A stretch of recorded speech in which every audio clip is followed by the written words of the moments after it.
Oi, eu sou o Felipe, calma, você não tá no canal errado, eu só passei aqui rapidinho pra avisar que agora você pode fazer parte do clube de membros do canal aqui embaixo. Lá você vai ter acesso antecipado a todos os contos de terror que saírem aqui, além de conteúdo inédito, ou seja, sai um vídeo aqui, um vídeo pros membros, um vídeo aqui, um vídeo pros membros e assim sucessivamente. E também, claro, acesso aos vídeos clássicos que eu tive que tirar do ar lá do outro canal, Jogo da Esquerda e Direita, Tommy Taff, enfim, são mais de 100 horas de conteúdo que eu tô reeditando e corrigindo algumas coisas pra trazer pra cá melhorzinho, porque o YouTube ainda pega no pé, né? Quem já faz parte do Apoia-se continua a mesma coisa lá, tá? Eu só tô trazendo pra cá esses conteúdos pela praticidade. Clicou, já tem acesso a tudo, não precisa ficar esperando por mim. Muito mais fácil. Então considere vir pra cá pro Seja Membro também. Agora sim, vamos pro vídeo.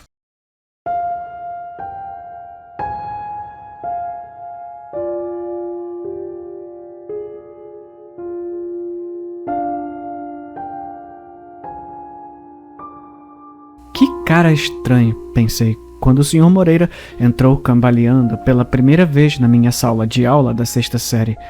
Terno marrom amassado, gravata torta, rosto corado, a mão direita tremendo nervosamente na altura da cintura. E, de algum jeito, ele já tinha giz no cabelo. Ele gaguejou suas primeiras palavras para a turma e antes mesmo de terminar a frase de apresentação, eu já sabia que ele tinha se dado mal. Nunca tinha visto um adulto parecer tão assustado. O diretor devia ter avisado melhor. Éramos um bando de tubarões e sentimos o cheiro de sangue na água. As pegadinhas e piadas começaram pequenas. De certa forma, o Sr. Moreira estava pedindo por isso. Ele estava tão despreparado, tão completamente perdido, que era impossível não tirar sarro. Uma atividade exigia que o Sr. Moreira desenhasse um relógio no quadro. A turma contava junto enquanto ele desenhava os números no mostrador circular. 1, 2, 3, 4, cada vez mais alto à medida que os números avançavam.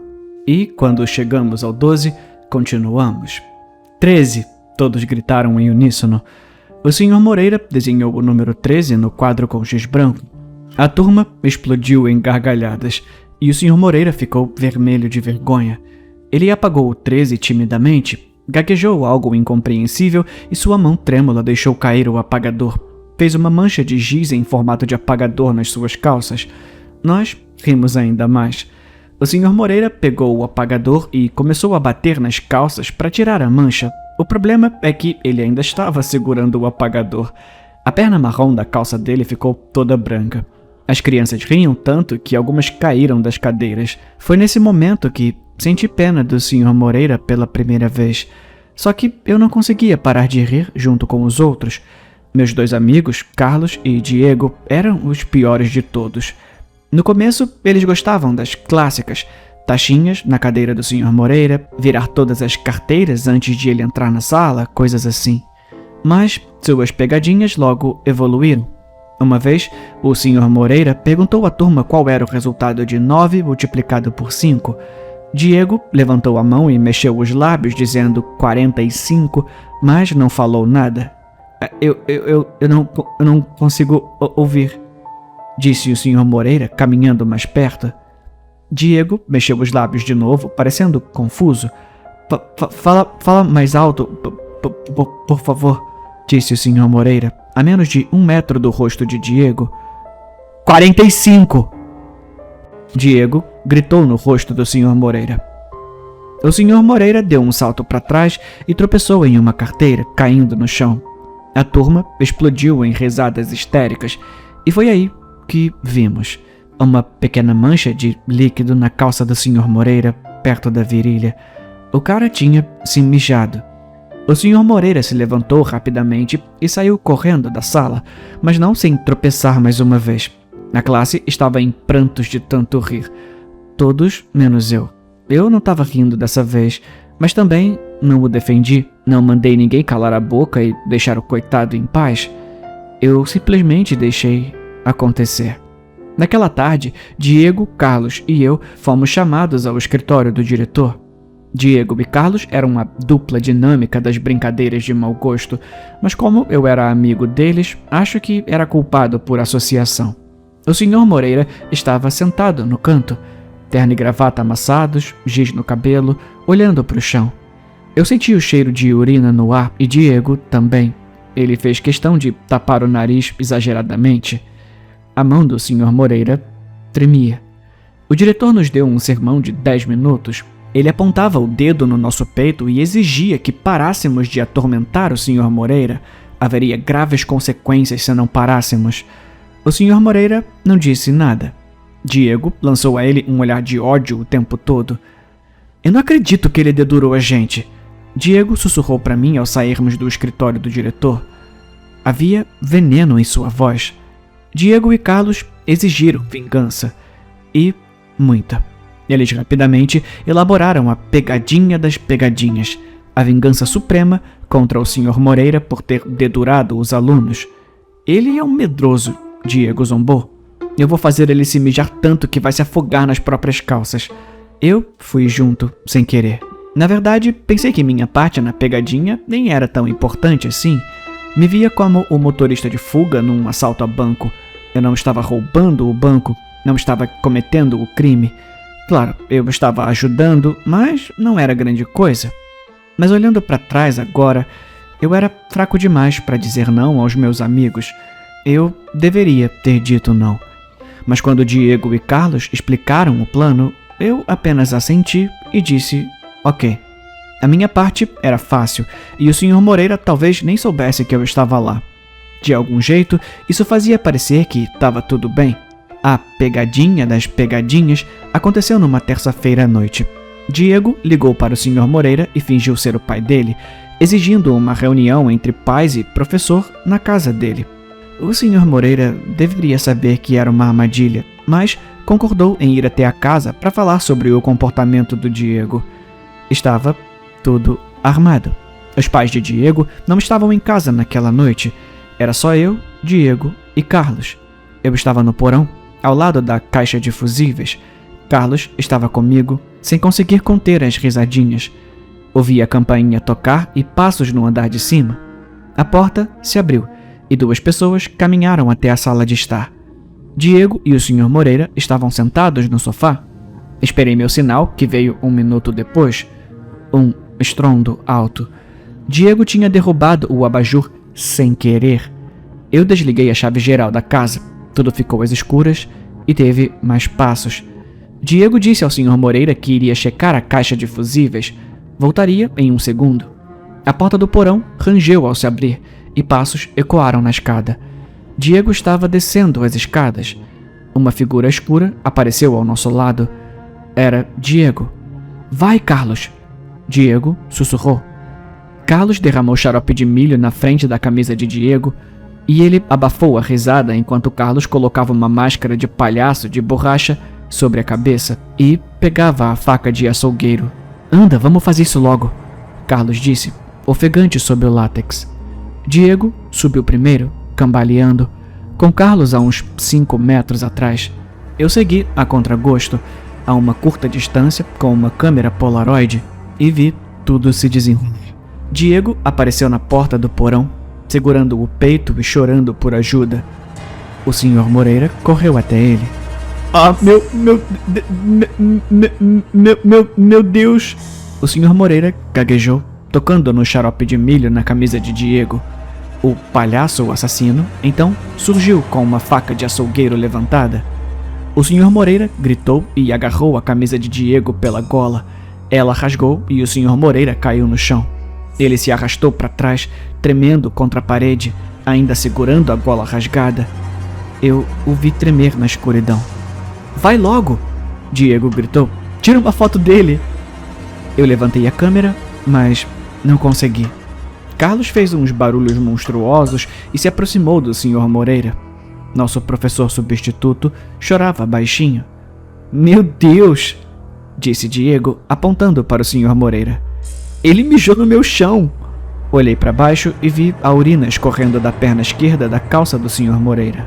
Eu nunca senti tanta pena de alguém na minha vida. Parecia que estávamos torturando um filhote de cachorro machucado. Anda, tira foto! Diego insistiu. Eu não fiz isso. Apenas deixei a câmera cair no chão e ela se quebrou em 3 pedaços. Carlos tirou a máscara e jogou no colo do Sr. Moreira. A gente tá só brincando, Sr. Moreira, Carlos disse. É só uma pegadinha.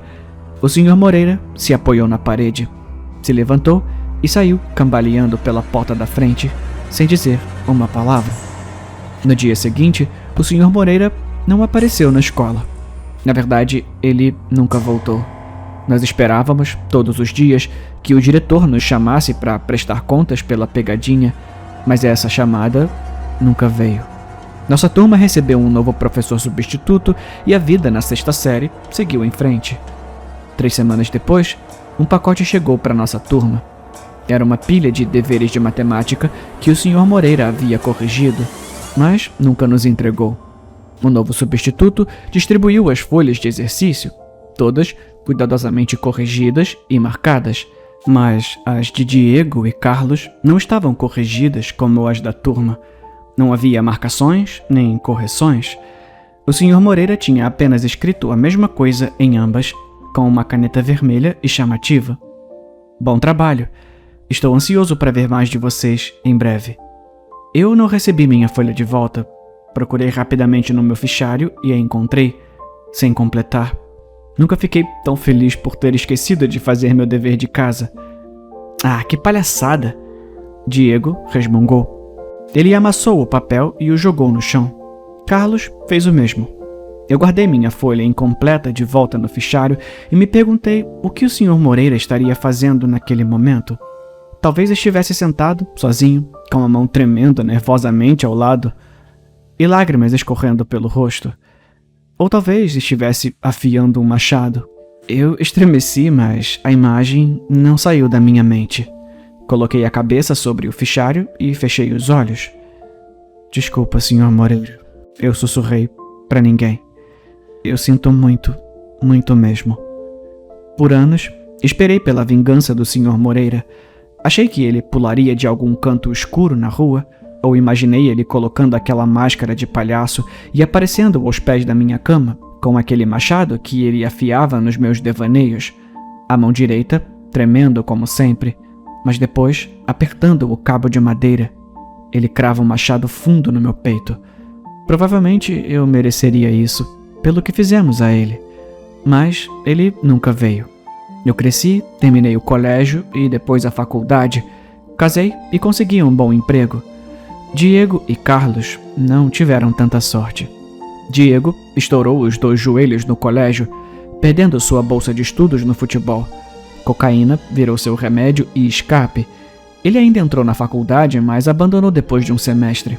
Diego voltou para casa e começou a vender drogas no porão dos pais, até vender para um policial disfarçado. Resistiu à prisão, fugiu de carro com a namorada e bateu o carro em um poste. A namorada dele foi arremessada pelo para-brisa e morreu na hora. Meu amigo de infância agora está preso e os médicos dizem que ele nunca mais vai andar. Carlos se formou na faculdade e ficou noivo logo depois. 2 meses depois, a sua esposa foi diagnosticada com esclerose múltipla. Com dívidas médicas, Carlos desviou o dinheiro da empresa e foi imediatamente pego. Semanas depois, sua filha foi esmagada por um móvel em casa. Ela sobreviveu, mas ficou paralisada do pescoço para baixo. Carlos fez um seguro de vida enorme e se jogou de um prédio. Recentemente, recebi uma carta de Diego. Ele tem lido muito na prisão. Livros sobre feitiços e bruxaria. Ele está convencido de que o Sr. Moreira usou táticas sobrenaturais para se vingar dele e de Carlos. O Moreira amaldiçoou a gente, Diego escreveu. Ele saiu da minha casa naquela noite com um pedaço da minha camisa e a máscara do Carlos. Se alguém tem um objeto seu, pode usar bruxaria para lançar uma maldição. Isso explica por que você tá bem. A minha vida é uma merda e o Carlos está morto. Pensa nisso. Eu pensei nisso e achei besteira. Uma semana depois, eu vi o Sr. Moreira em um bar, a quilômetros de distância numa estrada rural. Ou pelo menos achei que era ele. Ele estava afundado em uma cabine no canto, meio apagado, completamente bêbado. Ainda vestia aquele terno marrom surrado, mas parecia ter envelhecido uns 40 anos. A sua mão direita ainda tremia ansiosamente na mesa. Eu vi o homem se levantar e cambalear em direção à porta. Era o mesmo andar desajeitado de um professor substituto, nervoso de 20 anos atrás. Eu o segui para fora. Era uma noite com muito vento. Acendi um cigarro e observei com curiosidade o homem, que se encostava na parede e tentava acender o próprio cigarro. Ele lutava para manter o isqueiro aceso contra a ventania. A chama se apagava. Eu me aproximei e ofereci o meu isqueiro. Acendeu na hora. A fumaça subiu do cigarro do homem. Ficamos em silêncio, fumando por alguns minutos. Finalmente, perguntei: "Você já foi professor substituto de uma turma da 6ª série?" A cabeça do homem congelou. Seus olhos ficaram fixos à frente, sem me encarar. Ele inalou profundamente o cigarro. "Você é o Sr. Moreira?" Perguntei devagar. Olhei nos olhos dele, mas o homem não olhou para mim. Não disse nada. Por um momento, duvidei que fosse ele. Olhei para longe. "Eu só queria dizer que eu sinto muito", eu disse. Caminhei uns 20 metros quando o homem me chamou. Obrigado pelo fogo." Sentei no meu carro no estacionamento, apenas observando o homem lá fora. Pensei no passado e nas coisas horríveis que fizemos ao Sr. Moreira. Pensei em Diego e Carlos e como suas vidas se tornaram um lixo. E então a carta de Diego apareceu na minha cabeça. Se alguém tem um objeto seu, pode usar bruxaria para lançar uma maldição. Eu bati os bolsos da calça, pensando sobre aquilo. Bati no bolso do meu moletom. Moreira nos amaldiçoou. Bati os bolsos da calça de novo e finalmente o senti. Eu não tinha sentido da primeira vez. O isqueiro. Graças a Deus. Eu o tirei do bolso e estudei por um momento para ter certeza de que era meu e soltei o ar, devagar. Eu sorri para mim mesmo e balancei a cabeça. Eu estava sendo estúpido. Não existe esse negócio de maldições. Diego e Carlos foram vítimas de escolhas horríveis e azar. Bruxaria não existe. Eu examinei o isqueiro, girando-o na mão. Por um momento, desejei que a bruxaria fosse real. Se aquele homem lá fora era o Sr. Moreira, ele merecia a chance de arruinar a minha vida. Pensei em sair e colocar o isqueiro na mão dele, mas em vez disso, dei um sorriso e o guardei no bolso. Eu estava sendo ridículo. O homem lá fora estava tropeçando pela estrada. Ele estava perseguindo algo pela rua. Uma bituca de cigarro minúscula. A minha bituca de cigarro. Aquela que eu tinha acabado de fumar. O vento a ergueu e ela foi levada pela estrada escura e deserta. O homem mancava atrás dela, com a mão tremendo na altura da cintura. Que cara estranho.